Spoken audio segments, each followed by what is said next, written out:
Hey, welcome to the Wing Chun Kids channel, where martial arts is the way of life. Today we're going to talk about Wing Chun versus Tai Chi.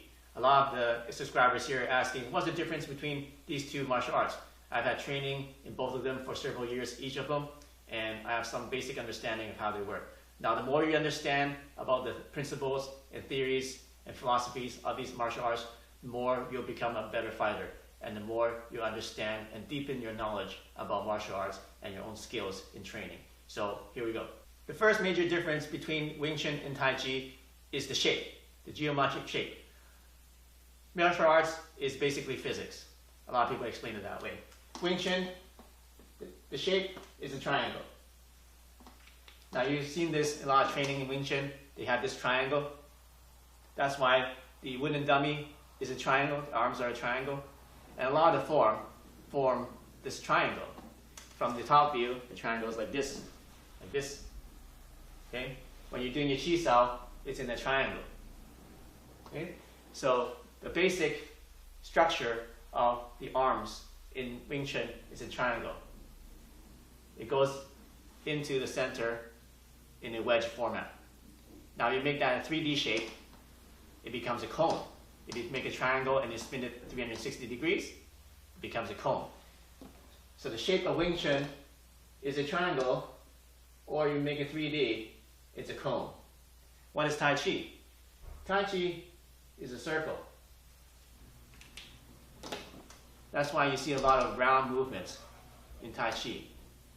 It's based on circular movement because Tai Chi is not focused on one point. They attack the whole picture. Now, what happens when you turn a circle into a 3D image? It becomes a sphere. I don't know how to draw a sphere on a board, but it's a sphere, right? Okay, it's a sphere. It's a 3D image. So that's the first difference. Is Wing Chun will focus on one point, attacking in one center point, where Tai Chi will be attacking on a 360, even behind you, from the side, up and down. All right, so if you do a 3D image, Tai Chi would be a circle, and Wing Chun would be a cone. The second major difference is the strategy of each of the forms here. Wing Chun's strategy is to dominate the center line. So that's why they have a triangle structure, is they want to attack the middle and dominate the center line of the person and attack the person in the center line. So anywhere from the nose down to the groin. All right, so that's their strategy. It's the center. So most of the techniques are centered around either moving the person to move and dominate the center, or to get around things to get into the center and overwhelm the person from the center. Tai Chi is not always concerned with attacking the center. Tai Chi is more concerned with attacking the person's balance. So instead of overwhelming the attacker with force, Tai Chi would use the person's balance against themselves. Right? So Tai Chi's strategy is attacking a person's balance. The third major characteristic difference Wing Chun and Tai Chi is how they deal with force. What do they do with incoming force? Well, what Wing Chun would do is, once again, use a triangle to fortify the center. But how do you fortify the center? They do that by moving around the obstructions to get back into the center. So that if there's an incoming force, they will move around it and then go back into the center. Right? So either they move it out of the way, like a pak, da. If a force is coming, they'll move it out of the way, pak, da. Or they will get around it with a lap, or rolling back fist. They'll go around it to go back into the center. So basically what Wing Chun does is they will basically move around the incoming force to go back and attack the center. Now what Tai Chi does is it dissolves the force. So what happens is when the attack is coming, they will suck it in and then dissolve the energy. It's like It's like an octopus, right? If you try to punch an octopus, it'll just grab your arms and just suck you in. All right, so that's what Tai Chi does. It actually dissolves the force. Okay, you see how it's coming together. You use a triangle to fortify center, and use a triangle to move around to get back into the center.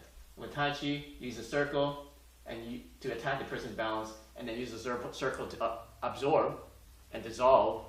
It's like your big bubble, like a big sponge, absorbing the energy and dissolving the energy so that the person's energy is gone and is given to you, which you could use to bounce back to them, or to use it against them and take their balance. Another strategy for Wing Chun and Tai Chi is how they do trapping. Now, what is trapping? Trapping is basically being able to disable somebody's arms or legs, most of the time it's arms, and be able to hit them while they can't hit you because you've trapped them and you trap their hands. Now, with Wing Chun, the primarily trapping is they're going to trap the hands or trap the arms. So that's their strategy. So you go like this, you trap the hand, you trap both hands with all this Wing Chun movement. Now you trap both hands with one hand, and you got one hand free to attack the person. That's what Wing Chun mostly does. Now what Tai Chi does is it traps energy. So they're not concerned too much with trapping the hands, but they're more concerned with trapping the person's energy. Hence the dissolving and the circle. What they do is they absorb the force that the person gives to you. So now the force is all dissolved and sucked in. Now the force is now trapped in the ball. Okay? So instead of going forward and trapping the person's hands so that they can't move, you're absorbing the energy so that it traps the person's energy. So the guy's off balance like this, and your energy is trapped because you're off balance. You have no force when you're off balance. You cannot attack and generate any force when you don't have balance. Okay? So what Tai Chi would do is trap energy or force. Not necessarily arms. It could be using the person's spine or legs or ankles. Any part of the body is to trap that energy. Okay? Another strategy for fighting in Wing Chun that's different from Tai Chi is how they train their sensitivity. Now, Wing Chun sensitivity drills, like in Chi Sao, that you learn when you start learning how to do sticky hands, is learning how to have sensitivity in your forearms, in this area of your body. So that when you can feel that there's an empty space, you attack. If you feel that there's energy coming, you deflect it with a Bong Sao. Or if you feel energy going downwards, you deflect it down with the Tan Sao. So all the sensitivity is in this area of the body, and which is very good, especially in your close range and you want to fight very quickly, because your tactile sensitivity, which means your touch, responds a lot faster than your eyes. With your eyes, you have to see the target, then your eyes sends a signal to your brain, then the brain sends a signal to your hand to tell it to do something. With tactile sensitivity, which means touch, in Wing Chun, your hand will tell your brain exactly what's happening and go back to your hand. So your eye doesn't have to interpret what's happening. Actually, it is proven scientifically to be at least 2 to 3 times faster than reacting with your eyes. It's reacting with touch. So that's why Wing Chun uses this Chi Sao to develop sensitivity in your forearm so that you feel the energy and find those openings and redirect the energy with the triangle. Okay, so the sensitivity is in the forearms and the hands, mainly the forearms. Tai Chi sensitivity is throughout the whole body. Obviously, it's a lot harder to develop sensitivity in the whole body than the forearms. That's why, in my opinion, Tai Chi is a much deeper art than Wing Chun.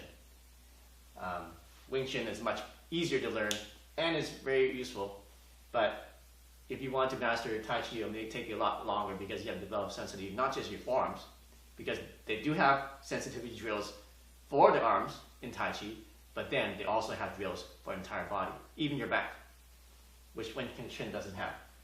So with Tai Chi, with sensitivity in your whole body, you can feel energy from any point and be able to redirect and attack with any part of your body, not just your arms. That's where I think Tai Chi is superior, if you can train it to that level. Okay? Next one is another strategy in Wing Chun, which is forward pressure. Forward pressure. A lot of Wing Chun strategy is to put forward pressure on the opponent so that you can apply this triangle and force your opponent to make a mistake or to redirect you so that you can move around the target, trap its arms, use the sensitivity, and attack the center line. Remember? Back to the center line. It all connects. What Tai Chi does is it uses 360-degree movement and attack. So instead of always going forward, Tai Chi is actually doesn't move. The theory of Tai Chi is like you're a tree. If you pull a tree branch, what happens? It just whips back, right? If you push the tree branch, it just whips back again. Is the tree doing anything? No, it's just standing there. That's what Tai Chi is. Tai Chi is training yourself to be like a tree. If energy comes, you whip it back, send it back. Either a push or a pull, okay? So Tai Chi is 360 degrees instead of just forward. Can Tai Chi go forward? Sure. Can Tai Chi go backward? Yes. It can go up or down or anywhere, 360 degrees. Wing Chun, most of their techniques are forward. I'm not saying that it doesn't go backward or it goes sideways. Yes, they are. But most of the techniques work best when they go forward. Okay? Whereas Tai Chi, energy is not forward. Okay? It is 360. It's waiting for energy to come so that it can trap the energy using sensitivity of the body and dissolving the energy to take the person's balance. So it's all connected. All right? Next, the final strategy of each of the martial arts, Wing Chun and Tai Chi, is the distance. Wing Chun is a close range art. Close range. That's why we have a triangle like this. You see, the triangle is not that big.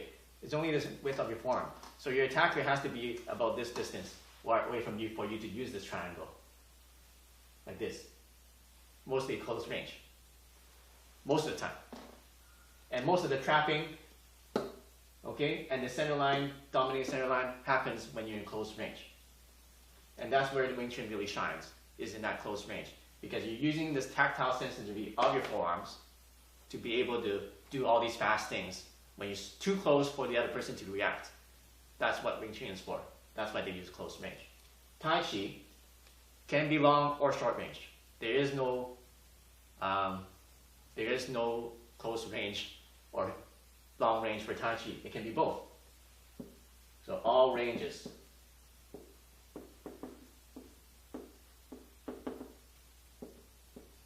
There are techniques that you can Tai Chi, like the single whip, that are long range.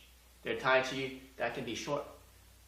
Okay, so in the Tai Chi forms, you see these big movements, like this. Very big movements. Why do they do such big movements? Well, they train it so that they can get their body to coordinate and the muscles to coordinate, so that when you do it fast and slow, the same body mechanics happen. A lot of times when you do really small movements, it's hard to train the muscles to work properly in the right order. That's why in Tai Chi they have big movements. In the form, you see very big movements. But in reality, when it's used, it's actually very small. And that's how you can generate short-range power with very little movement, because you use the long-range movements so that you develop your muscles to work in coordination with your skeletal structure and your body. And then now when you do it when you do it fast and do it small, then it adds a lot more power to that movement. So these are the 7 tactics and 7 strategies for Wing Chun and Tai Chi. Some are better than others, depends on your situation. So which one is better? That's really up to you. How much time do you have to train? Can you train Wing Chun? Can you train Tai Chi at the same time? Of course you can. How long does it take to master each one? Depends how much time you have. Can you train 3 hours a day to master Tai Chi? Can you train 3 hours a day to master Wing Chun? If you can do that, then great, then you can do all these things. But now that you know the roadmap and the strategies for both, it help you understand what you're doing when you're training each of these martial arts and help you become a better fighter. Hey, let us recap what we just learned today. So Wing Chun, the strategy is shaped like a triangle and a cone to attack the center. It will move around the targets so that, move around the person's arms or move the arms away so that you can fortify and strengthen the center line of your attack. While it's doing that, it will trap the arms using the sensitivity of your forearms so that you can attack and use forward momentum in a close range. Those are the strategies of Wing Chun. In Tai Chi, the energy and the structure is a circle. It will use the circle to attack the person's balance, using the trapping the energy and dissolving the person's incoming force by using your body and 360-degree movement and sensitivity in order to take the person's balance so that they cannot attack you and you can use their energy against them. It works in all ranges. So those are the main differences between Tai Chi and the strategies in fighting. And you may find these strategies and tactics in other styles too. So I hope you enjoyed this lesson. If you have any questions, make sure you make a comment and subscribe to this channel, and we'll see you in the next lesson. Train hard, and martial arts is the way of life.